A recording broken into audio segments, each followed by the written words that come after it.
Hi, I'm Benjamin Solomon, an English professor at Salt Lake Community College. Last year, I took a sabbatical, and I want to take a few minutes to highlight some of my research and point towards some pedagogical possibilities it opened up for me as a writing teacher. So I started my sabbatical with two goals. The first, to research open pedagogies and universal design for learning, and the second, to plan a pedagogical project that would build on this research and help move our curriculum towards more open, accessible, and equitable learning practices. I began with Universal Design for Learning, or UDL, which is a framework based on cognitive science for understanding how people learn and how teachers can support this process for all students through accessible course design. UDL proposes three core principles of accessible teaching. As instructors, we should provide our students with multiple means of engagement, multiple means of representation, and multiple means of action and expression. Let's think about what these principles mean when it comes to the work of accessible course design. Simply put, it's about modalities. Teachers using a UDL framework are attentive to providing different modalities for course delivery, student engagement, and assessment. And it revolves around this central premise.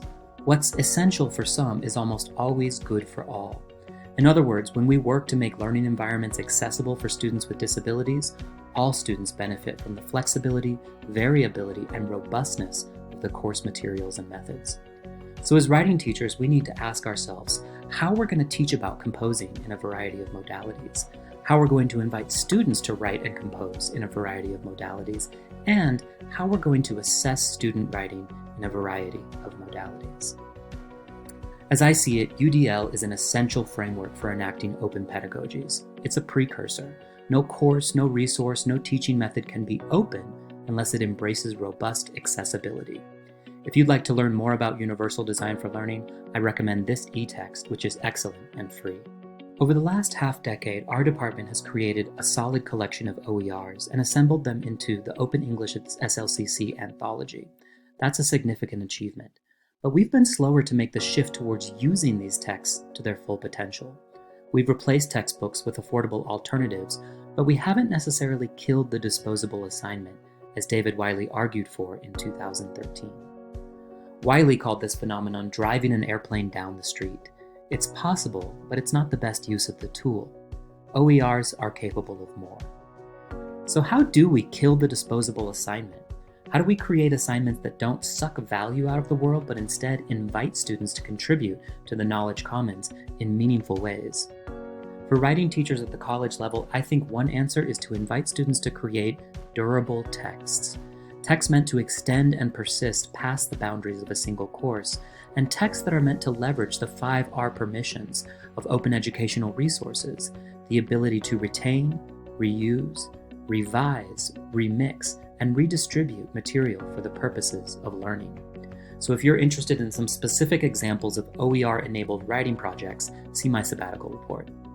For now, I want to take a step back and examine what open education means from a political perspective and mention open pedagogy's connections to other historical movements, including the constructivist pedagogies of John Dewey and the critical pedagogies of Paulo Freire and bell hooks. Open pedagogy seeks to create a more empowering, collaborative, and just architecture for learning.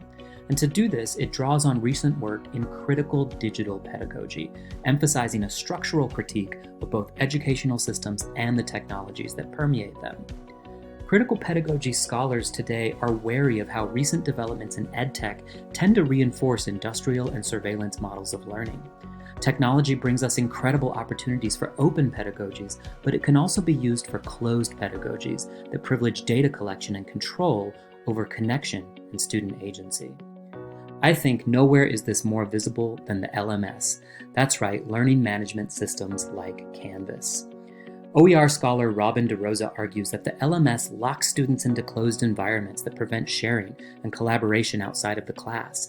It perpetuates a surveillance model of education where the instructor is able to consider metrics that students might not have access to. And it presupposes that all student work is disposable because it'll all be deleted when the new course shell is imported for the next semester. These critiques point to the LMS as a closed system instead of an open one, and closed systems lead to closed pedagogies, even if we do use OERs. If we want our students to participate in the knowledge commons, to develop agency and become expert learners, if we want to invite them to compose durable, meaningful texts that add value to the world, we need to be critical of the walls an LMS erects around learning spaces.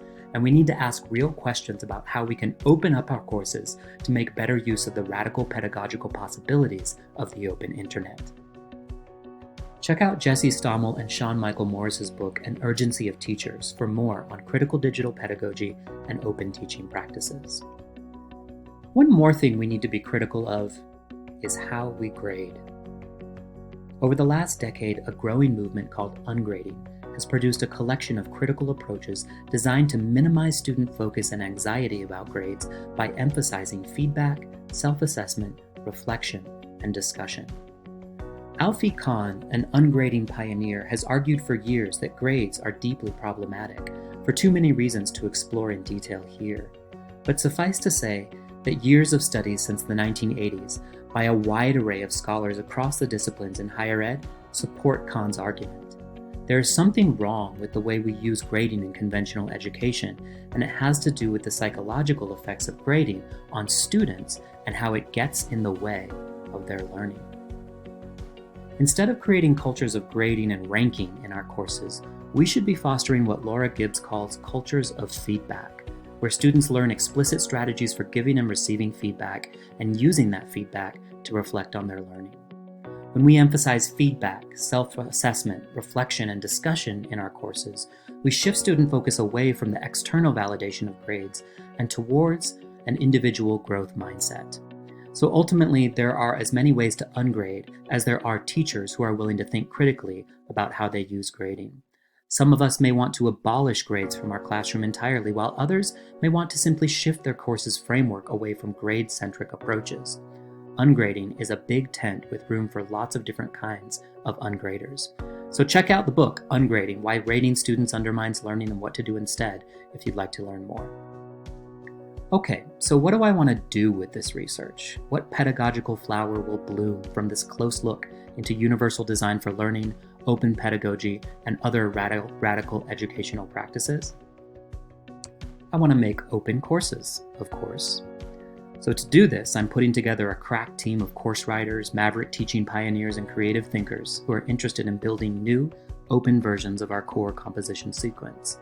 If you're interested in open course design, check out my Sabbatical Report for a more detailed discussion about methods, funding, and stakeholders. And get in touch with me. Let's build a more empowering, collaborative, and just architecture for learning.